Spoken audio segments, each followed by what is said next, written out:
Hello and welcome to English 101. I'll be your instructor, Dr. Sam Lackey, and this is the week one lecture. So we have a lot to cover today. I would like to do some of the typical first day stuff, talk about the syllabus, talk about Canvas a little bit and our weekly modules, and really just give you guys a general overview of the class. What to expect, what are we doing in here, and what our goals are. So we can cover all of that pretty quickly, and then we can jump into the actual week one material. Some active reading strategies and a few tips and guidelines concerning AI usage, because that will be important to talk about here at the beginning of the semester. So let's start with some pretty easy introductory stuff. If you guys are able to log into Canvas, it would be great if you could take a look at the week one module. So I want you guys to get into the habit of checking our weekly modules at the beginning of each week. This is the best way to keep up with what we are doing in here. This is obviously an online class, so everything will be posted to the modules. So you should be able to see the week one module, just as an example, and let's take a look at what you can find there, starting with the week one overview.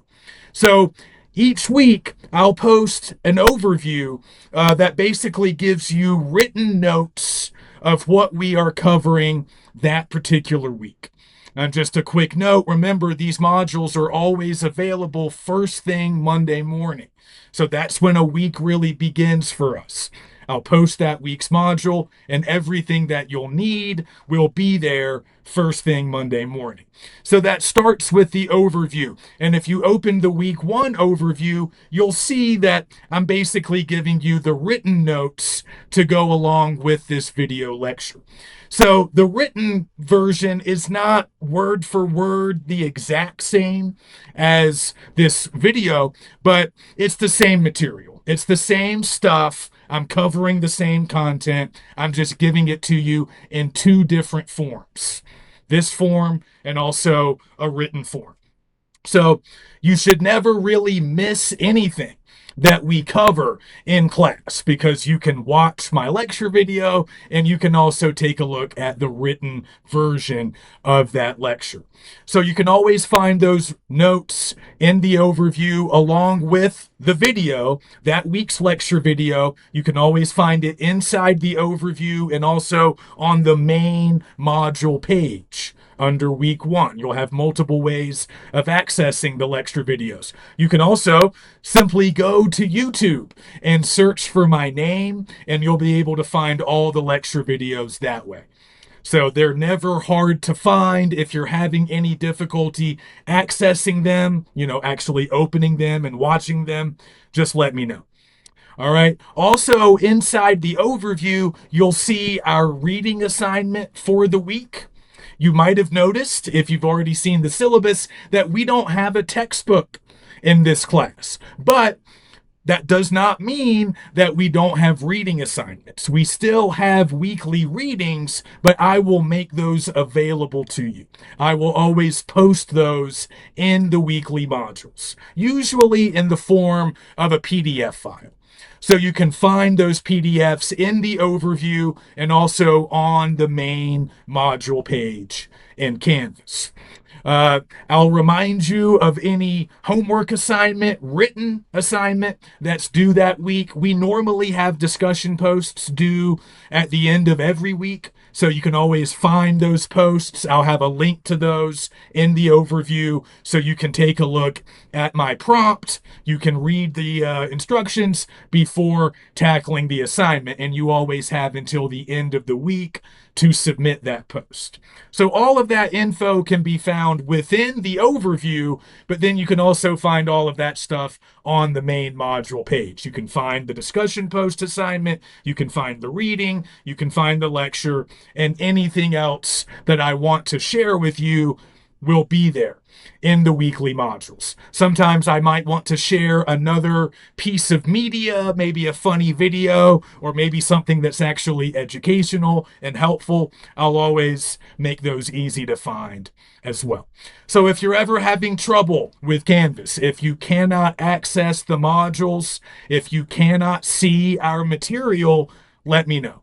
And if you're having login problems, I can't really help you with that. You need to call technology services or like the technology help desk that we have here at GBC. I can give you the number and their email, but that's pretty much it. I'm not a tech guy. I'm not going to be able to troubleshoot your Canvas login issues. So make sure you have all of that ironed out before we get underway, before we get too far into the semester. Also, make sure that you can check your GBC email. Okay. It's fine if you want to correspond with me using your personal email. Obviously, this is an online class, so we're going to use email as the primary form of communication.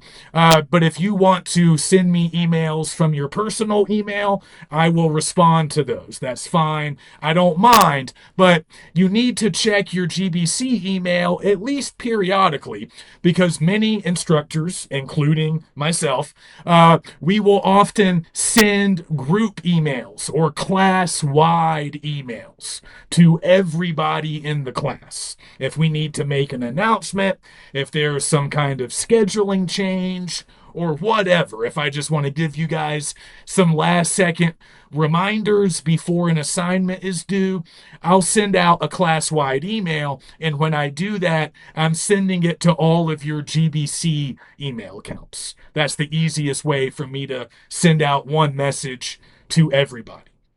Okay, so I won't do that super often, but you need to check your GBC email at least once or twice a week just to make sure you're not missing anything.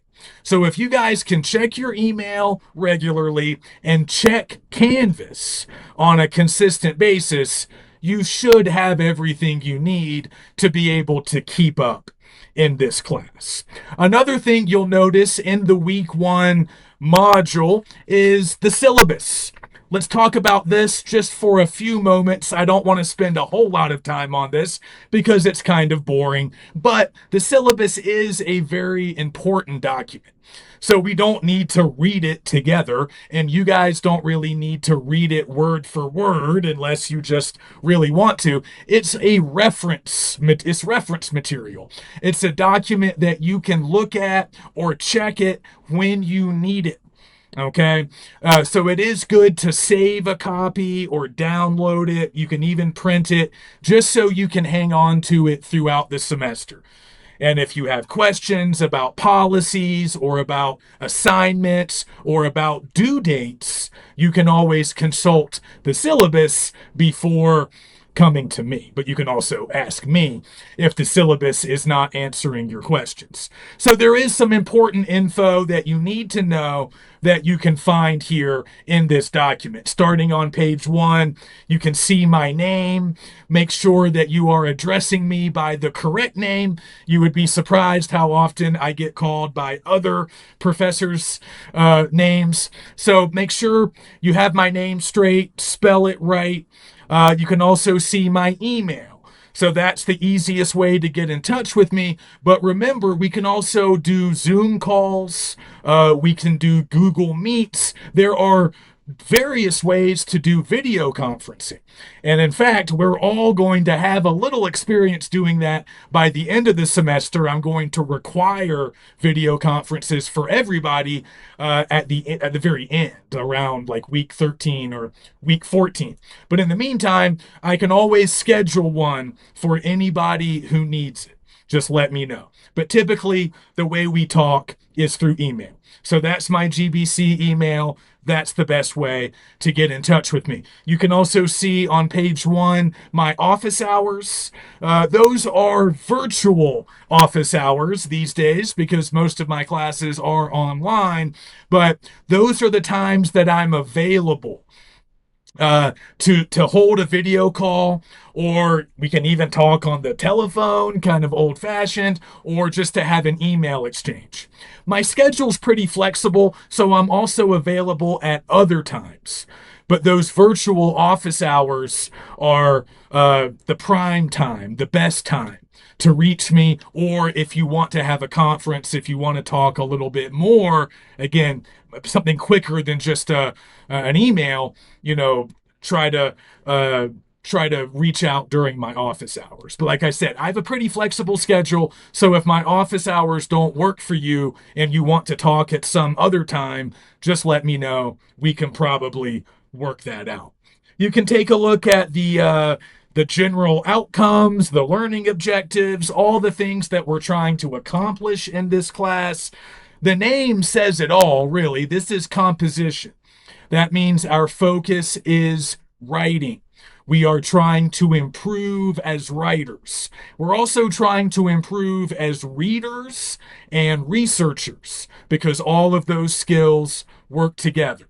So you should have some general idea of what we are working towards. But if you have questions, you can look through those learning objectives and you can always ask me any remaining questions. But basically, we are trying to improve as writers, we're trying to improve as readers, we're trying to improve our ability to synthesize information and express ourselves.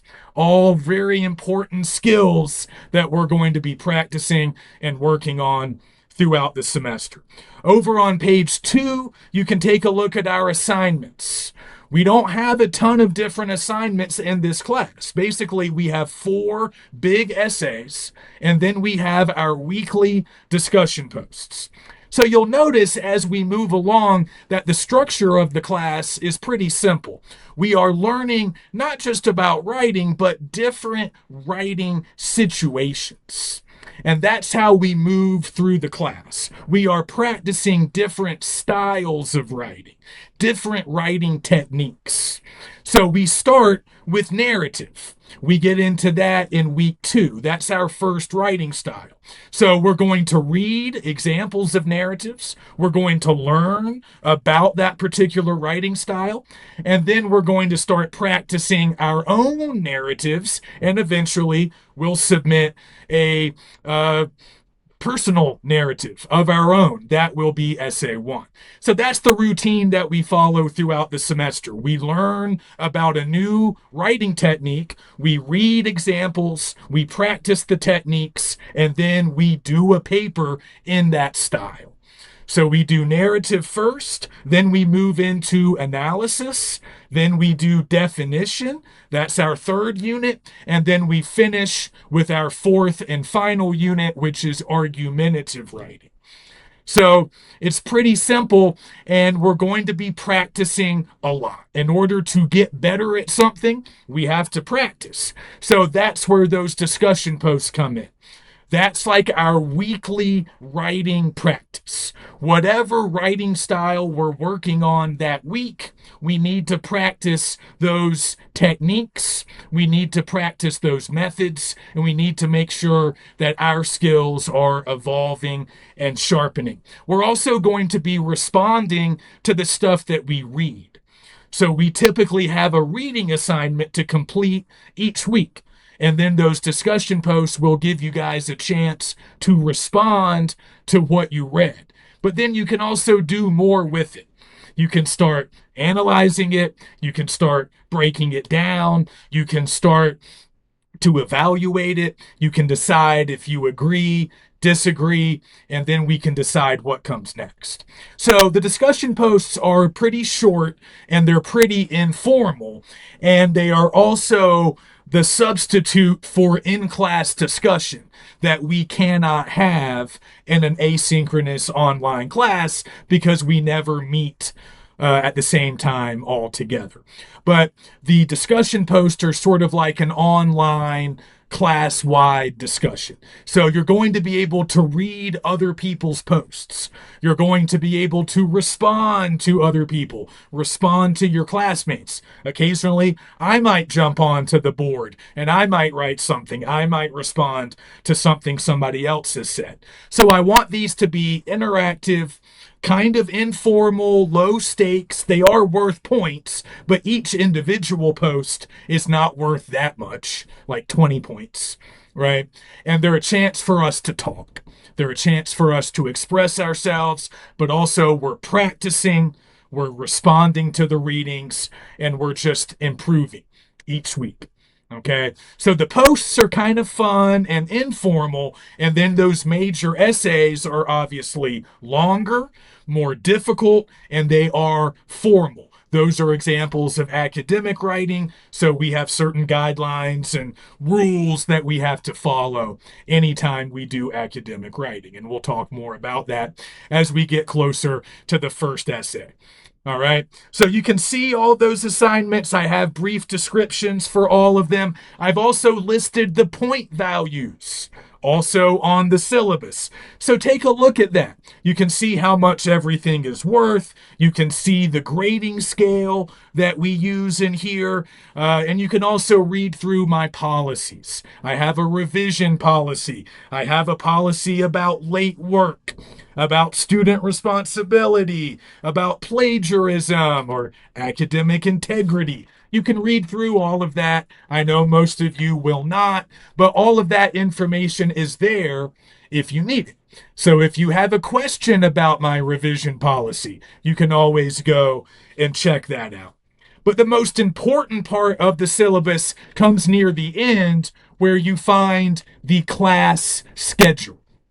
This is a detailed week by week schedule. And this is really the only place you can find this because I only publish the weekly modules 1 week at a time. I don't really like to post everything at once because that can be overwhelming. So I like for us to go 1 week at a time.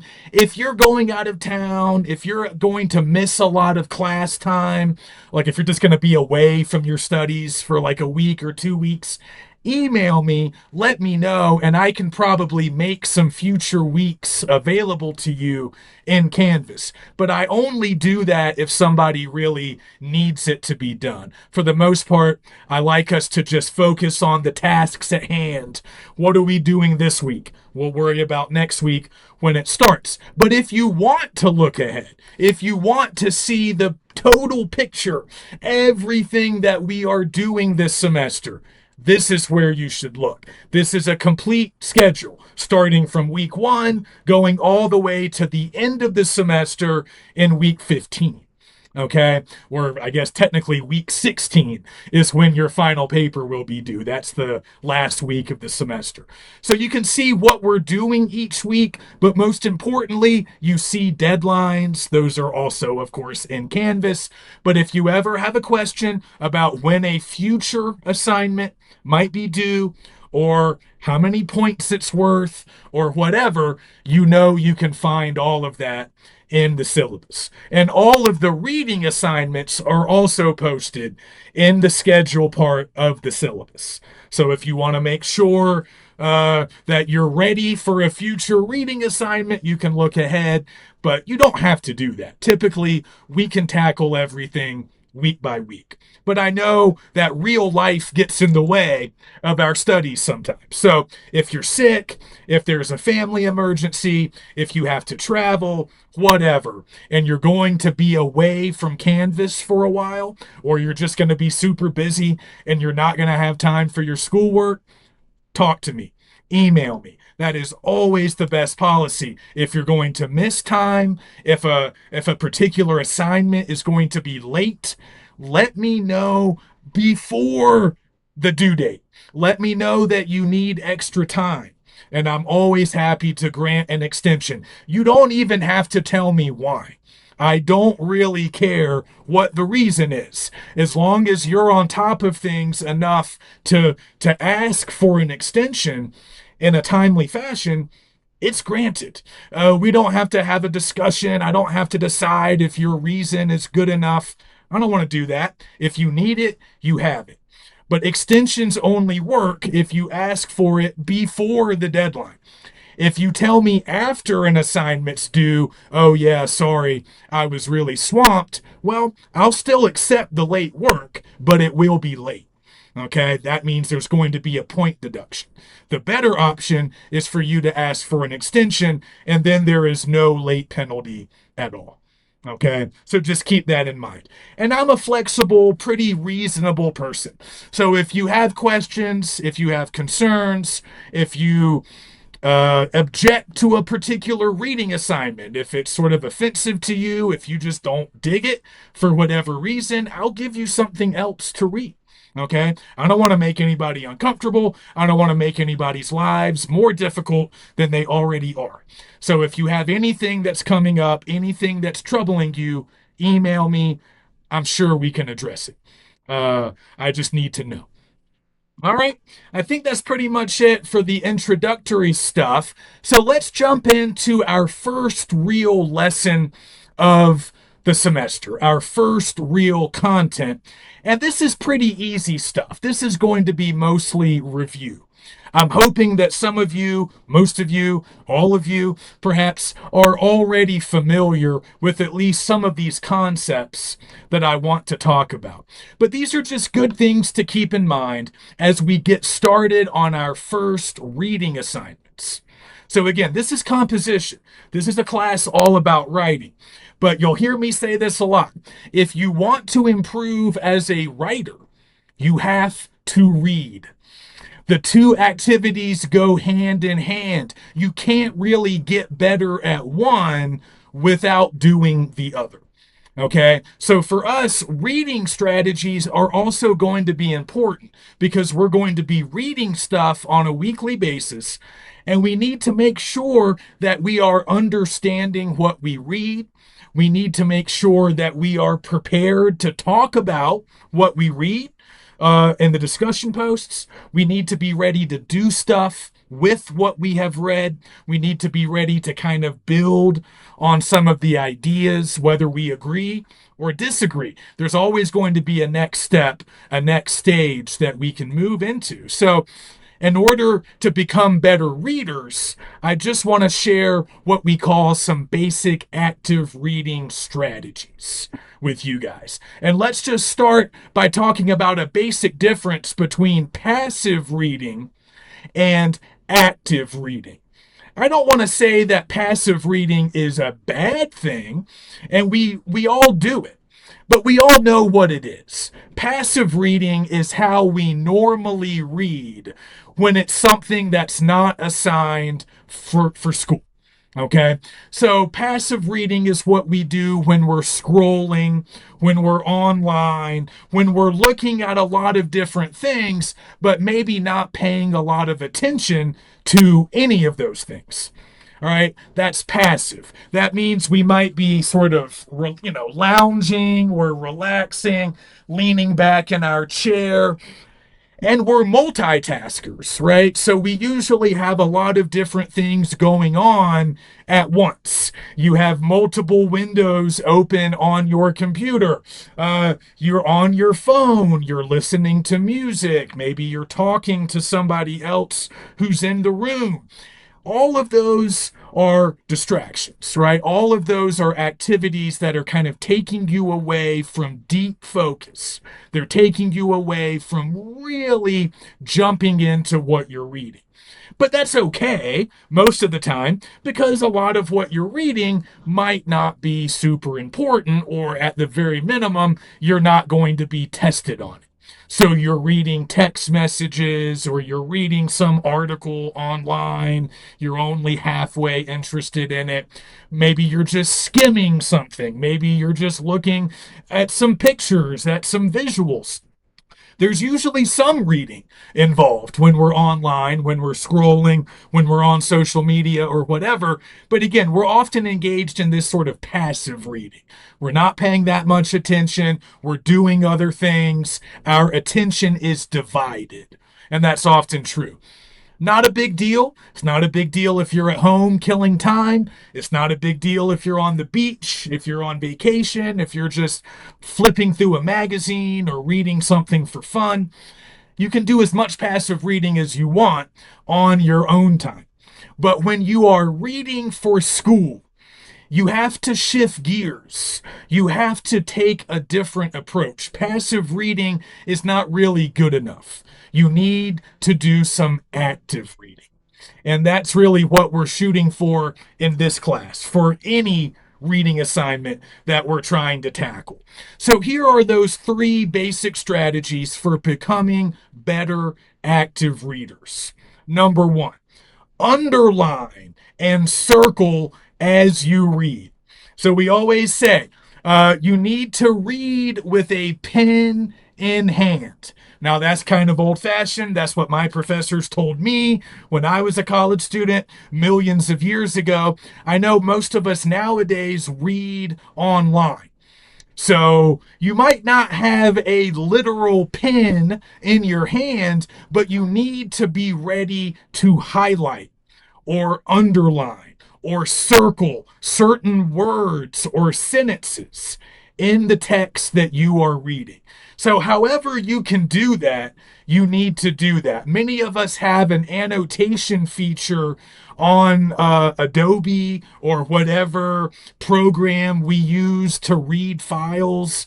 If you're in Microsoft Word or if you're in Adobe, you'll usually be able to write stuff on the text that you're reading. You'll be able to highlight and you'll be able to write little comments. So if you can do that, do that.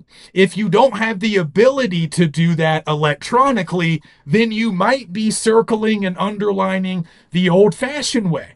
Remember, you can always print stuff. You can always read the hard copies of reading assignments, and that makes it easy to underline, circle, or highlight. But whether you're doing it on a screen or on the paper itself, you need to mark up the text that you read. We notice as instructors that a lot of students don't do this. And we know because students sell back their books, we often see their readings and they're just pristine, right? The students' texts are pristine, clean, not a single mark. Now, I get it with a book that you might hope to resell. You might think that if you mark it up too much, you're not going to get all of your money back. So that's fine. But we don't have a book in this class. Everything that we are reading will be a PDF file or something online, something that you can print or something that you can mark up electronically. So there's never a good reason not to mark it up. There's never a good reason to keep it clean. That's not going to help you really. So as you are reading, try to highlight the most important passages, the most important words, sentences, or ideas. Basically, all the stuff that you really want to remember. The most important stuff, the main ideas, the main argument, the best points, the best examples, the moments that really struck you as the most interesting, the most spot on, just the most important for whatever reason. The most important for the author's argument, but also the most important for your understanding, right? You have to take an active role as the reader. You're not just looking at something, yeah, I get the gist of it, sure. You're going to forget, right? You're going to forget. Taking that passive attitude, you're going to forget most of what you read. You'll understand it in the moment, but tomorrow, a week from now, 2 weeks from now, a month from now, you're not going to retain any of that. The human mind, this has been proven, the human mind, the human memory is not great at retaining what we read. We're much better typically at remembering things that we actually did, or things that we heard, or things that we said. We have a tougher time remembering what we read. So a lot of these active reading strategies really boil down to creating a record. creating a written record of what you read, the most important parts of it, your thoughts on it, your opinions, your questions, but also you're highlighting the most important stuff so you can find it and deal with it later. That's critical. All right. So don't underline everything, just the most important material, the most important to you. What strikes you as most interesting, most critical to the overall meaning of the text. All right. So obviously, pay attention to things like topic sentences, main ideas, and specific examples. It's always good to underline or highlight some of those. And find the method that works best for you. Some people really like to highlight using an actual highlighter, just going through and highlighting entire sentences. Again, you can do that with a pen, with a marker, or electronically on your computer screen. You can also just underline. I'm a big underline guy. I don't like markers. I don't like highlighting. So I just use my standard pen and I just underline the stuff. Sometimes I'll use brackets, like I'll put stuff inside brackets. I might circle individual words, but I typically underline really important sentences or maybe a couple of sentences. I'll underline it so I can find it later. Anything that strikes you as really important or interesting. But if circling is best for you, circle. If you want to underline, underline. Or you can highlight, whatever's good for you. But whenever you're underlining or highlighting important passages, you also need to write down notes. And that's what we mean when we say annotate. That's the second active reading strategy that we're covering this week, annotating. That just means writing notes as you read. Now, I've heard many students tell me in the past, I don't want to do that because reading already takes a long time.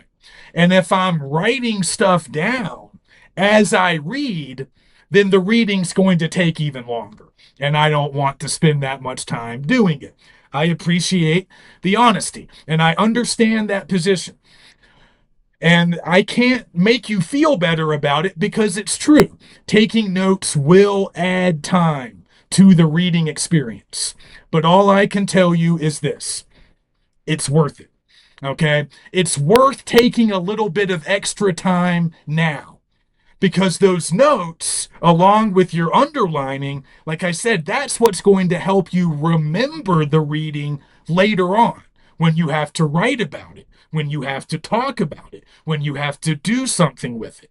So here's what happens if you never take notes, if you never underline. I see it all the time.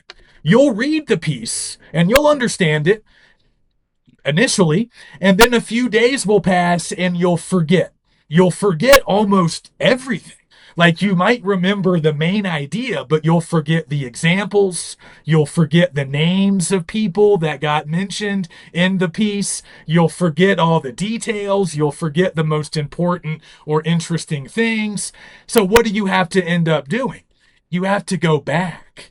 You're going to have to go back and reread it a lot of times, or you might at least have to read parts of it again.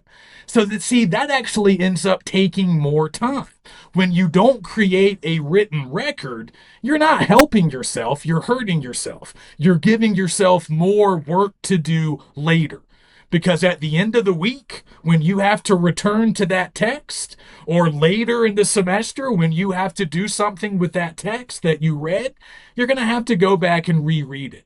Or you're going to have to really do a lot to refresh your memory because you have nothing written down.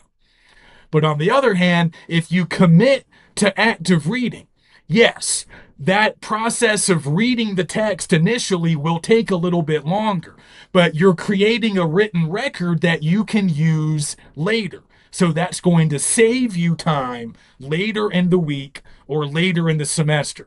You don't have to go back and reread the whole thing. Now you can go back and look at your notes. Now you can go back and look at what you underlined, what you highlighted, and what you wrote down.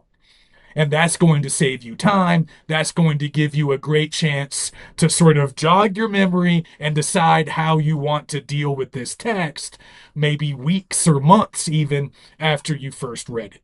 So that's why the written record matters, and that's why it's better to spend a little bit more time on the front end to make your life easier later on the back end. All right. So for anything that's important enough to underline or circle or highlight, you need to jot down a note to go along with it. Those will be the annotations. And in the old days, we would write the annotations in the margins of the page, wherever we had space, at the bottom of the page, at the top of the page, whatever. All right, you can do that if you're printing. But like I said, if you want to do it all on the computer, that should be possible. If you have a new version of Word or Adobe, they usually have good annotation features that you can use to write notes on the document. And that's what we want. So if you underlined an important sentence, you want to go ahead and jot down why it's important. What do you think about that sentence? What's your opinion? What do you think the author is trying to say? Do you have a question about it? All of those would be good things to write down as annotations. So annotations don't have a lot of strict rules that they have to follow. These are simply notes. They are for your benefit.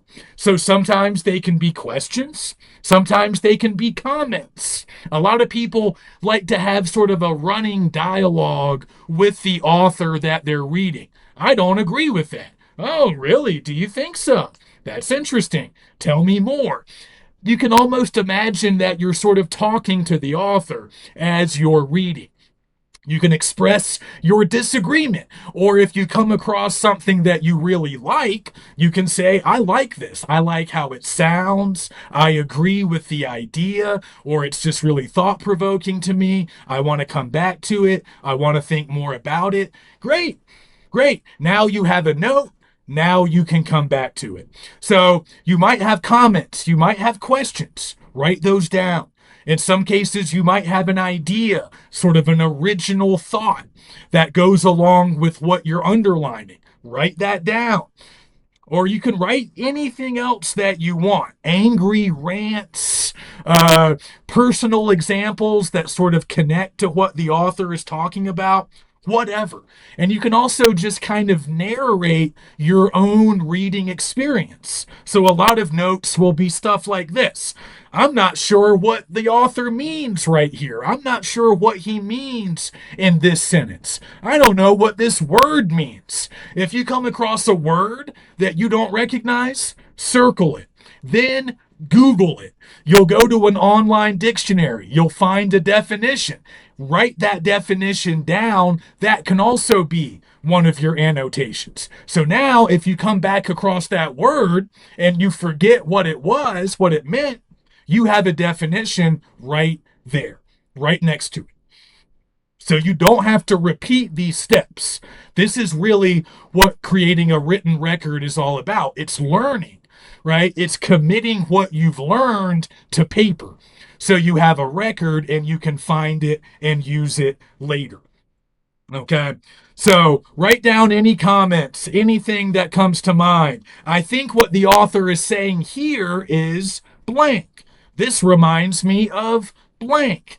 Any of that kind of thing is good. And sometimes you are sort of translating. If you're reading a difficult text, the author's language might be difficult to you, kind of hard to understand at times. A lot of what you can do with annotating is take what the author is saying and put it in your own words. I think what he means is this. Make it sound like you. Put it in your language.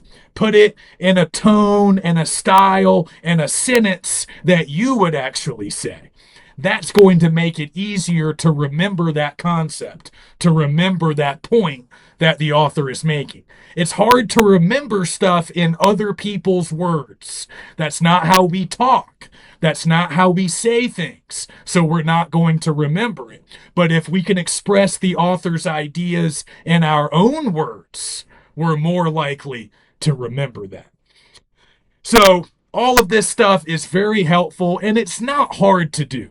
I like to annotate in a kind of shorthand to save time.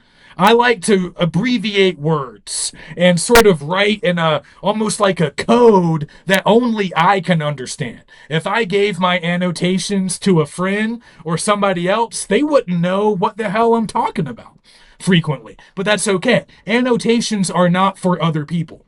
They are for you. All right. So find a note taking system that works for you.